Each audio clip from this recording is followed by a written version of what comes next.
ಮೇಷರಾಶಿಯ ಅಧಿಪತಿ ಮಂಗಳ ಗ್ರಹ. ಮಂಗಳ ಗ್ರಹವು ಕೆಂಪು ಬಣ್ಣಕ್ಕೆ ಸಂಬಂಧಿಸಿದೆ. ಅದರಿಂದ ಮೇಷರಾಶಿಯವರು ಮಹಾಲಯ ಅಮಾವಾಸ್ಯೆಯಂದು ಕೆಂಪು ಬಣ್ಣದ ವಸ್ತ್ರವನ್ನು ದಾನ ಮಾಡುವುದು ಅತ್ಯಂತ ಶುಭಕರವೆಂದು ಪರಿಗಣಿಸಲಾಗಿದೆ. ಈ ದಿನದಲ್ಲಿ ದಾನ ಮಾಡುವುದರಿಂದ ಜೀವನದಲ್ಲಿ ಶಾಂತಿ, ಸಮೃದ್ಧಿ ಮತ್ತು ಭವಿಷ್ಯದ ವಿಚಾರದಲ್ಲಿ ಶುಭ ಫಲಿತಾಂಶಗಳು ದೊರಕುತ್ತವೆ ಎಂದು ನಂಬಲಾಗುತ್ತದೆ. ಮಂಗಳ ಗ್ರಹಕ್ಕೆ ಸಂಬಂಧಿಸಿದಂತೆ ಗೋಧಿಯನ್ನು ದಾನ ಮಾಡುವುದು ಶುಭವನ್ನು ತರುವಂತೆ ನಂಬಲಾಗುತ್ತದೆ. ಸರ್ವಪಿತೃ ಅಮಾವಾಸ್ಯೆಯಂದು ಮೇಷರಾಶಿಯವರು ಗೋಧಿ, ನೆಲಗಡಲೆ ಮತ್ತು ರಾಜ್ಮಾವನ್ನು ದಾನ ಮಾಡುವುದು ಅವರಿಗೆ ಹಿತಕರವೆಂದು ಪರಿಗಣಿಸಲಾಗಿದೆ.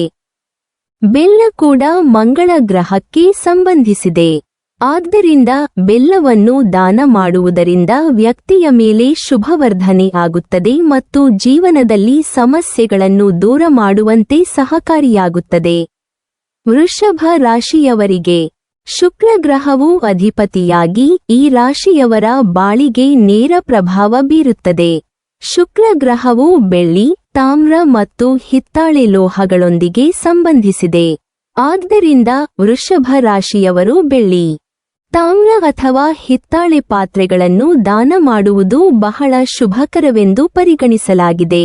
ಇವುಗಳನ್ನು ದಾನ ಮಾಡುವುದರಿಂದ ಶ್ರೇಷ್ಠ ಫಲಿತಾಂಶಗಳು ಸಿಗುತ್ತವೆ ಮತ್ತು ಜೀವನದಲ್ಲಿ ಸಮೃದ್ಧಿ ಹಾಗೂ ನೆಮ್ಮದಿ ಹೆಚ್ಚುತ್ತದೆ. ವೃಷಭ ರಾಶಿಯವರ ಬಣ್ಣ ಬಿಳಿ. ಆದ್ದರಿಂದ ಬಿಳಿ ಅಕ್ಕಿ, ಬಿಳಿ ಬಟ್ಟೆ, ಬಿಳಿ ಸಿಹಿ ತಿಂಡಿ ಮುಂತಾದ ಬಿಳಿ ಬಣ್ಣದ ವಸ್ತುಗಳನ್ನು ದಾನ ಮಾಡುವುದು ಉತ್ತಮವಾಗಿದೆ. ಈ ಮೂಲಕ ಜೀವನದಲ್ಲಿ ಶುಭ, ಸಂತೋಷ ಮತ್ತು ಸೌಭಾಗ್ಯವನ್ನು ತರುತ್ತದೆ ಎಂಬ ನಂಬಿಕೆಯಿದೆ. ಮಿಥುನ ರಾಶಿಯವರಿಗೆ ಬುಧ ಗ್ರಹವು ಅಧಿಪತಿಯಾಗಿ ಬುದ್ಧಿಮತ್ತೆ, ವಿದ್ಯಾಭ್ಯಾಸ ಮತ್ತು ಸಂಪರ್ಕಕ್ಕೆ ಸಂಬಂಧಿಸುತ್ತದೆ. ಬುಧ ಗ್ರಹದ ಬಣ್ಣ ಹಸಿರು. ಆದ್ದರಿಂದ ಮಹಾಲಯ ಅಮಾವಾಸ್ಯೆಯಂದು ಮಿಥುನ ರಾಶಿಯವರು ಹಸಿರು ತರಕಾರಿಗಳನ್ನು ದಾನ ಮಾಡುವುದು ಶುಭಕರವೆಂದು ಪರಿಗಣಿಸಲಾಗಿದೆ. ಹಸಿರು ತರಕಾರಿಗಳು ಉದಾಹರಣೆಗೆ ಪಾಲಕ್, ಮೆಂತ್ಯ, ಕೊತ್ತಂಬರಿ ಸೊಪ್ಪು ಮುಂತಾದವು ಬುಧ ಗ್ರಹಕ್ಕೆ ಸಂಬಂಧಿಸಿದ್ದು. ಜೀವನದಲ್ಲಿ ವಿದ್ಯಾಭ್ಯಾಸ, ಸಂಬಂಧಗಳು ಮತ್ತು ಬುದ್ಧಿವಂತಿಕೆಗೆ ಉತ್ತಮ ಪರಿಣಾಮವನ್ನು ನೀಡುತ್ತವೆ. ಹಸಿರು ತರಕಾರಿಗಳನ್ನು ದಾನ ಮಾಡುವುದರಿಂದ ಶ್ರೇಷ್ಠ ಫಲಿತಾಂಶಗಳು ಸಿಗುತ್ತವೆ. ಜೊತೆಗೆ ಮೊಸರು ಕೂಡ ಬುಧ ಗ್ರಹಕ್ಕೆ ಸಂಬಂಧಿಸಿದೆ. ಆದ್ದರಿಂದ ಮೊಸರನ್ನು ಮಹಾಲಯ ಅಮಾವಾಸ್ಯೆಯಂದು ದಾನ ಮಾಡುವುದರಿಂದ ಹಿತಕರ ಪರಿಣಾಮಗಳು ವ್ಯಕ್ತಿಯ ಜೀವನದಲ್ಲಿ ಬೆಳೆಯುತ್ತವೆ. ಕಟಕ ರಾಶಿಯವರು ಮಹಾಲಯ ಅಮಾವಾಸ್ಯೆಯಂದು ಪಿತೃಗಳಿಗೆ ವಿಶೇಷವಾಗಿ ಕಪ್ಪು ಎಳ್ಳನ್ನು ಅರ್ಪಿಸುವುದು ಅತ್ಯಂತ ಮಹತ್ವಪೂರ್ಣವೆಂದು ಪರಿಗಣಿಸಲಾಗುತ್ತದೆ. ಈ ಕಪ್ಪು ಎಳ್ಳನ್ನು ಕಾಗೆಗಳಿಗೆ ತಿನ್ನಲು ನೀಡಬಹುದು ಅಥವಾ ಪೂರ್ವಜರ ಹೆಸರಿನಲ್ಲಿ ದಾನ ಮಾಡಬಹುದು. ಪಿತೃಗಳಿಗೆ ಪ್ರಿಯವಾದ ಇವು ಪೂರ್ವಜರ ಆತ್ಮಗಳಿಗೆ ಶಾಂತಿ ತರುವಂತೆ ಕಾರ್ಯನಿರ್ವಹಿಸುತ್ತವೆ ಎಂಬ ನಂಬಿಕೆಯಿದೆ. ಕಪ್ಪು ಎಳ್ಳಿನ ಜೊತೆಗೆ ಕಪ್ಪು ಕಡಲೆಯೂ ಸಹ ಪಿತೃಗಳಿಗೆ ಬಹಳ ಪ್ರಿಯವಾದದ್ದು. ಕಪ್ಪು ಕಡಲೆಯನ್ನು ಕೂಡ ಕಾಗೆಗಳಿಗೆ ತಿನ್ನಲು ನೀಡಬಹುದು ಅಥವಾ ಪಿತೃ ಶ್ರಾದ್ದಾರ್ಥವಾಗಿ ದಾನ ಮಾಡಬಹುದು. ಈ ರೀತಿಯ ದಾನದಿಂದ ಪಿತೃಗಳು ಸಂತೃಪ್ತರಾಗುತ್ತಾರೆ ಮತ್ತು ಕುಟುಂಬದಲ್ಲಿ ಶಾಂತಿ, ಸಮೃದ್ಧಿ ಮತ್ತು ಏಕತೆ ಹೆಚ್ಚುತ್ತದೆ ಎಂಬ ನಂಬಿಕೆಯಿದೆ. ಮಹಾಲಯ ಅಮಾವಾಸ್ಯೆಯಂದು ಸಿಂಹ ರಾಶಿಗೆ ಸೇರಿದ ಜನರಿಗೆ ಗೋಧಿಯನ್ನು ದಾನ ಮಾಡುವುದು ವಿಶೇಷವಾಗಿ ಶ್ರೇಷ್ಠವೆಂದು ಪರಿಗಣಿಸಲಾಗಿದೆ. ಸಿಂಹ ರಾಶಿಯ ಅಧಿಪತಿ ಸೂರ್ಯ. ಕೆಂಪು ಬಣ್ಣವು ಸೂರ್ಯನ ಬಣ್ಣವಾಗಿದೆ. ಆದ್ದರಿಂದ ಮಹಾಲಯ ಅಮಾವಾಸ್ಯೆಯ ಶುಭ ದಿನದಲ್ಲಿ ಕೆಂಪು ಬಣ್ಣದ ಬಟ್ಟೆಗಳನ್ನು ದಾನ ಮಾಡುವುದರಿಂದ ದೇವರ ಅನುಗ್ರಹ ಸಿಗುತ್ತದೆ ಮತ್ತು ಜೀವನದಲ್ಲಿ ಶುಭ, ಸಮೃದ್ಧಿ ಹಾಗೂ ಶಕ್ತಿ ಹೆಚ್ಚುತ್ತದೆ ಎಂದು ನಂಬಲಾಗುತ್ತದೆ. ಸೂರ್ಯ ಗ್ರಹವು ತಾಮ್ರದೊಂದಿಗೆ ಸಂಬಂಧ ಹೊಂದಿರುವುದರಿಂದ ತಾಮ್ರದ ಪಾತ್ರೆಯನ್ನು ದಾನ ಮಾಡುವುದು ಸಹ ಪ್ರಯೋಜನಕಾರಿ ಎಂದು ಪರಿಗಣಿಸಲಾಗಿದೆ. ಈ ದಾನಗಳಿಂದ ವ್ಯಕ್ತಿಯ ಹಿತಕರ ಫಲಿತಾಂಶಗಳು ಸಿಗುತ್ತವೆ ಮತ್ತು ಕುಟುಂಬದಲ್ಲಿ ಶುಭ ಮತ್ತು ಶಾಂತಿ ವೃದ್ಧಿಯಾಗುತ್ತದೆ. ಸರ್ವಪಿತೃ ಅಮಾವಾಸ್ಯೆಯ ದಿನದಂದು ಕನ್ಯಾ ರಾಶಿಗೆ ಸೇರಿದ ಜನರು ಅಕ್ಕಿಯನ್ನು ದಾನ ಮಾಡುವುದು ಅತ್ಯಂತ ಶುಭವೆಂದು ಪರಿಗಣಿಸಲಾಗಿದೆ. ಈ ಶುಭ ದಿನದಲ್ಲಿ ಅಕ್ಕಿಯನ್ನು ದಾನ ಮಾಡುವುದರಿಂದ ವ್ಯಕ್ತಿಗೆ ಉತ್ತಮ ಫಲಿತಾಂಶಗಳು ಲಭಿಸುತ್ತವೆ ಮತ್ತು ಜೀವನದಲ್ಲಿ ಸಂತೋಷ, ಸಮೃದ್ಧಿ ಮತ್ತು ನೆಮ್ಮದಿ ನೆಲೆಸುತ್ತದೆ. ಅಕ್ಕಿಯ ಜೊತೆಗೆ ಅಗತ್ಯವಿರುವ ಮಹಿಳೆಯರಿಗೆ ಹಸಿರು ಬಟ್ಟೆ ಮತ್ತು ಸೀರೆಯನ್ನು ದಾನ ಮಾಡುವುದರಿಂದ ದೇವರ ಅನುಗ್ರಹ ಹೆಚ್ಚಾಗುತ್ತದೆ ಮತ್ತು ಕುಟುಂಬದ ಒಳಿತಿಗಾಗಿ ಸಹಾಯವಾಗುತ್ತದೆ. ಹೀಗೆ ಮಹಾಲಯ ಅಮಾವಾಸ್ಯೆಯ ಸಂದರ್ಭದಲ್ಲಿ ರಾಶಿ, ಗ್ರಹ ಮತ್ತು ವಸ್ತುಗಳ ಪ್ರಕಾರ ದಾನ ಮಾಡುವುದರಿಂದ ಜೀವನದಲ್ಲಿ ಧಾರ್ಮಿಕ, ಆಧ್ಯಾತ್ಮಿಕ ಹಾಗೂ ಸಾಮಾಜಿಕ ಹಿತಲಾಭಗಳನ್ನು ಪಡೆಯಬಹುದು ಎಂಬ ನಂಬಿಕೆ ದೃಢವಾಗಿದೆ. ತುಲಾ ರಾಶಿಗೆ ಸೇರಿದ ಜನರು ಮಹಾಲಯ ಅಮಾವಾಸ್ಯೆಯಂದು ಬಿಳಿ ಅಥವಾ ತಿಳಿ ಬಣ್ಣದ ಬಟ್ಟೆಗಳನ್ನು ದಾನ ಮಾಡುವುದು ಅತ್ಯಂತ ಶುಭವೆಂದು ಪರಿಗಣಿಸಲಾಗುತ್ತದೆ. ಬಿಳಿ ಬಣ್ಣವು ಶುದ್ಧತೆ, ಸೌಮ್ಯತೆ ಮತ್ತು ಶಾಂತಿಯನ್ನು ಸಂಕೇತಿಸುತ್ತದೆ. ಹೀಗಾಗಿ ತುಲಾ ರಾಶಿಯವರು ಬಿಳಿ ಬಟ್ಟೆಗಳನ್ನು ದಾನ ಮಾಡುವುದರಿಂದ ತಮ್ಮ ಜೀವನದಲ್ಲಿ ಉತ್ತಮ ಫಲಿತಾಂಶಗಳು, ಶಾಂತಿ ಮತ್ತು ಸಮೃದ್ಧಿಯನ್ನು ಪಡೆಯಬಹುದು ಎಂದು ನಂಬಲಾಗುತ್ತದೆ. ಇಂತಹ ದಾನವು ಕುಟುಂಬದ ಒಳಿತಿಗೆ ಸಹಕಾರಿಯಾಗುತ್ತದೆ. ಅದಲ್ಲದೆ ಈ ದಿನದಲ್ಲಿ ಮೊಸರು, ಅವಲಕ್ಕಿ, ಸಕ್ಕರೆ ಮತ್ತು ಉಪ್ಪುಗಳನ್ನು ಸಹ ಸರ್ವಪಿತೃ ಅಮಾವಾಸ್ಯೆಯಂದು ಅರ್ಪಿಸುವುದು ಶ್ರೇಷ್ಠವೆಂದು ಪರಿಗಣಿಸಲಾಗಿದೆ.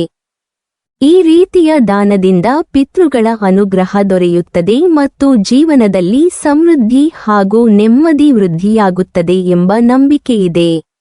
ಮಹಾಲಯ ಅಮಾವಾಸ್ಯೆಯಂದು ವೃಶ್ಚಿಕ ರಾಶಿಗೆ ಸೇರಿದ ಜನರು ವಿಶೇಷವಾಗಿ ತಾಮ್ರದ ಲೋಹವನ್ನು ದಾನ ಮಾಡಬೇಕು. ತಾಮ್ರವು ವೃಶ್ಚಿಕ ರಾಶಿಯ ಅಧಿಪತಿ ಗ್ರಹ ಮಂಗಳಕ್ಕೆ ಸಂಬಂಧಿಸಿದೆ. ಅದನ್ನು ದಾನ ಮಾಡುವ ಮೂಲಕ ವ್ಯಕ್ತಿಯು ಸಮಾಜದಲ್ಲಿ ಗೌರವ, ಖ್ಯಾತಿ ಮತ್ತು ಶಕ್ತಿ ಪಡೆಯುತ್ತಾನೆ ಎಂದು ಹೇಳಲಾಗುತ್ತದೆ. ಈ ಸಂದರ್ಭದಲ್ಲಿ ವೃಶ್ಚಿಕ ರಾಶಿಯವರು ಗೋಧಿ, ಆಲೂಗಡ್ಡೆ, ಬೇಳೆಕಾಳು ಮತ್ತು ಕೆಂಪು ಬಣ್ಣದ ಬಟ್ಟೆಗಳನ್ನು ಸಹ ದಾನ ಮಾಡಬೇಕು. ಕೆಂಪು ಬಣ್ಣವು ಶಕ್ತಿ, ಉತ್ಸಾಹ ಮತ್ತು ಶ್ರದ್ಧೆಯ ಸಂಕೇತವಾಗಿದೆ. ಹೀಗಾಗಿ ಈ ದಿನದ ದಾನವು ವ್ಯಕ್ತಿಯ ಜೀವನದಲ್ಲಿ ಧನ, ಗೌರವ, ಯಶಸ್ಸು ಮತ್ತು ಸೌಭಾಗ್ಯವನ್ನು ವೃದ್ಧಿಸುತ್ತದೆ ಎಂಬ ನಂಬಿಕೆಯಿದೆ. ಧನು ರಾಶಿಗೆ ಸೇರಿದ ಜನರು ಮಹಾಲಯ ಅಮಾವಾಸ್ಯೆಯಂದು ವಿಶೇಷವಾಗಿ ಆಹಾರವನ್ನು ದಾನ ಮಾಡುವುದರಿಂದ ತಮ್ಮ ಜೀವನಕ್ಕೆ ಸಾಕಷ್ಟು ಪ್ರಯೋಜನಗಳನ್ನು ಪಡೆಯಬಹುದು ಎಂದು ಪರಿಗಣಿಸಲಾಗಿದೆ. ಧನು ರಾಶಿಯವರು ಈ ದಿನದಲ್ಲಿ ಅವಲಕ್ಕಿ, ಬಾರ್ಲಿ, ಮೊಸರು ಹಾಗೂ ಹಳದಿ ಬಣ್ಣದ ಬಟ್ಟೆಗಳನ್ನು ದಾನ ಮಾಡಬೇಕು. ಹಳದಿ ಬಣ್ಣವು ಸಂತೋಷ, ಸಕಾರಾತ್ಮಕತೆ ಮತ್ತು ಶುಭವನ್ನು ಸಂಕೇತಿಸುತ್ತದೆ. ಈ ರೀತಿಯ ದಾನವು ಪಿತೃಗಳ ಅನುಗ್ರಹವನ್ನು ತರಲು, ಜೀವನದಲ್ಲಿ ಸಮೃದ್ಧಿ ಮತ್ತು ಶುಭವನ್ನು ಸಾಧಿಸಲು ಸಹಾಯವಾಗುತ್ತದೆ. ಹೀಗೆ ಮಹಾಲಯ ಅಮಾವಾಸ್ಯೆಯ ದಿನದಂದು ರಾಶಿಯೊಂದಿಗೆ ಸಮನ್ವಯಿಸಿ ದಾನ ಮಾಡುವುದರಿಂದ ಧಾರ್ಮಿಕ, ಆಧ್ಯಾತ್ಮಿಕ ಹಾಗೂ ವೈಯಕ್ತಿಕ ಹಿತಲಾಭಗಳನ್ನು ಪಡೆಯಬಹುದು ಎಂಬ ನಂಬಿಕೆ ಬಹುಮುಖ್ಯವಾಗಿದೆ. ಮಹಾಲಯ ಅಮಾವಾಸ್ಯೆಯ ದಿನದಂದು ಮಕರ ರಾಶಿಗೆ ಸೇರಿದ ಜನರು ವಿಶೇಷವಾಗಿ ಬೆಲ್ಲವನ್ನು ದಾನ ಮಾಡುವುದು ಅತ್ಯಂತ ಶುಭವೆಂದು ಪರಿಗಣಿಸಲಾಗಿದೆ. ಬೆಲ್ಲವು ಗ್ರಹದೋಷಗಳನ್ನು ಶಮನ ಮಾಡುವ ಶಕ್ತಿಯನ್ನು ಹೊಂದಿದೆ ಎಂಬ ನಂಬಿಕೆಯಿದೆ. ಬೆಲ್ಲವನ್ನು ದಾನ ಮಾಡುವುದರಿಂದ ಜೀವನದಲ್ಲಿ ಶುಭ ಫಲಿತಾಂಶಗಳು ದೊರಕುತ್ತವೆ ಮತ್ತು ಭೌತಿಕ, ಆಧ್ಯಾತ್ಮಿಕ, ಆರ್ಥಿಕ ಸಮೃದ್ಧಿಯನ್ನು ಸಾಧಿಸಲು ಸಹಾಯವಾಗುತ್ತದೆ ಎಂದು ಹೇಳಲಾಗುತ್ತದೆ. ಮಕರ ರಾಶಿಯವರು ಈ ದಿನದಂದು ಸರ್ವಪಿತೃ ಅಮಾವಾಸ್ಯೆಯ ಸಂದರ್ಭದಲ್ಲಿ ಛತ್ರಿ, ಚರ್ಮದ ಬೋಟು, ಚಪ್ಪಲಿ, ಚೀಲಗಳು ಮುಂತಾದ ವಸ್ತುಗಳನ್ನು ದಾನ ಮಾಡಬೇಕು. ಈ ರೀತಿಯ ದಾನವು ಪಿತೃಗಳ ಅನುಗ್ರಹವನ್ನು ತರಲು, ಕುಟುಂಬದಲ್ಲಿ ನೆಮ್ಮದಿ ಮತ್ತು ಸಮೃದ್ಧಿಯನ್ನು ಹೆಚ್ಚಿಸಲು ಸಹಕಾರಿಯಾಗುತ್ತದೆ ಎಂಬ ನಂಬಿಕೆಯಿದೆ. ಕುಂಭ ರಾಶಿಗೆ ಸೇರಿದ ಜನರು ಸರ್ವಪಿತೃ ಅಮಾವಾಸ್ಯೆಯ ದಿನದಂದು ತುಳಸಿ ಗಿಡವನ್ನು ವಿಶೇಷವಾಗಿ ದಾನ ಮಾಡಬೇಕು. ತುಳಸಿ ಗಿಡವು ಧಾರ್ಮಿಕ, ಆಧ್ಯಾತ್ಮಿಕ ಶುದ್ಧತೆಯನ್ನು ಪ್ರತಿನಿಧಿಸುತ್ತದೆ. ತುಳಸಿ ಗಿಡವನ್ನು ದಾನ ಮಾಡುವುದರಿಂದ ಮನೆಯಲ್ಲಿನ ಶಾಂತಿ, ಸಂತೋಷ ಮತ್ತು ಸಮೃದ್ಧಿ ಹೆಚ್ಚುತ್ತದೆ ಎಂಬ ನಂಬಿಕೆಯಿದೆ. ಕುಂಭರಾಶಿಯವರು ಮಹಾಲಯ ಅಮಾವಾಸ್ಯೆಯಂದು ಕಪ್ಪು ಕಂಬಳಿ, ಸೊಳ್ಳೆ ಪರದೆ, ಬೆಡ್ ಶೀಟ್, ಹಾಸಿಗೆಗಳನ್ನು ಸಹ ದಾನ ಮಾಡಬಹುದು. ಈ ದಾನಗಳು ಮನೆಯಲ್ಲಿನ ಶುಭ ಹಾಗೂ ವೈಭವವನ್ನು ವೃದ್ಧಿಸುತ್ತವೆ ಮತ್ತು ಕುಟುಂಬದ ಒಗ್ಗಟ್ಟನ್ನು ಹೆಚ್ಚಿಸುತ್ತವೆ ಎಂದು ಹೇಳಲಾಗುತ್ತದೆ. ಮೀನ ರಾಶಿಗೆ ಸೇರಿದ ಜನರು ಮಹಾಲಯ ಅಮಾವಾಸ್ಯೆಯ ದಿನದಂದು ನೀರನ್ನು ದಾನ ಮಾಡಬೇಕು. ನೀರನ್ನು ದಾನ ಮಾಡುವುದರಿಂದ ಅದೃಷ್ಟವು ಹೆಚ್ಚುತ್ತದೆ ಎಂಬ ನಂಬಿಕೆಯಿದೆ ಮತ್ತು ವ್ಯಕ್ತಿಯ ಜೀವನದಲ್ಲಿ ಶುಭಕಾರಿ ಅವಕಾಶಗಳು ಸೃಷ್ಟಿಯಾಗುತ್ತವೆ. ಈ ದಿನದಂದು ಮೀನ ರಾಶಿಯವರು ಸರ್ವಪಿತೃ ಅಮಾವಾಸ್ಯೆಯ ಸಂದರ್ಭದಲ್ಲಿ ಜೋಳ, ಮಾಗಿದ ಬಾಳೆಹಣ್ಣು, ಕಡಲೆ ಹಿಟ್ಟು, ಕಡಲೆ ಬೇಳೆಗಳನ್ನು ದಾನ ಮಾಡುವುದು ಉತ್ತಮವೆಂದು ಪರಿಗಣಿಸಲಾಗಿದೆ. ಈ ರೀತಿಯ ದಾನವು ಪಿತೃಗಳ ಅನುಗ್ರಹವನ್ನು ಪಡೆಯಲು, ಕುಟುಂಬದಲ್ಲಿ ಸಂತೋಷ, ಸಮೃದ್ಧಿ ಮತ್ತು ನೆಮ್ಮದಿ ಹೆಚ್ಚಿಸಲು ಸಹಾಯವಾಗುತ್ತದೆ. ಹೀಗಾಗಿ ಮಹಾಲಯ ಅಮಾವಾಸ್ಯೆಯ ದಿನದಂದು ತಮ್ಮ ರಾಶಿಗೆ ಹೊಂದಿಕೊಂಡ ದಾನಗಳನ್ನು ಸಲ್ಲಿಸುವುದರಿಂದ ವ್ಯಕ್ತಿಯ ಜೀವನದಲ್ಲಿ ಧಾರ್ಮಿಕ, ಆಧ್ಯಾತ್ಮಿಕ ಮತ್ತು ಭೌತಿಕ ಹಿತಲಾಭಗಳು ದೊರಕುತ್ತವೆ ಎಂದು ನಂಬಲಾಗುತ್ತದೆ. ನೀವಿನ್ನೂ ನಮ್ಮ ಚಾನೆಲ್ ಅನ್ನು ಸಬ್ಸ್ಕ್ರೈಬ್ ಮಾಡಿಲ್ವಾ? ಹಾಗಾದರೆ ಈ ಕೂಡಲೇ ನಮ್ಮ ಇಂದ್ರಜಾಲ ಚಾನೆಲ್ ಅನ್ನು ಸಬ್ಸ್ಕ್ರೈಬ್ ಮಾಡಿ ಮತ್ತು ಪಕ್ಕದಲ್ಲಿರುವ ಬೆಲ್ ಐಕಾನ್ ಅನ್ನು ಕ್ಲಿಕ್ ಮಾಡಿದರೆ ನಮ್ಮ ಹೊಸ ವಿಡಿಯೋಗಳನ್ನು ನೀವು ನೋಡಬಹುದು.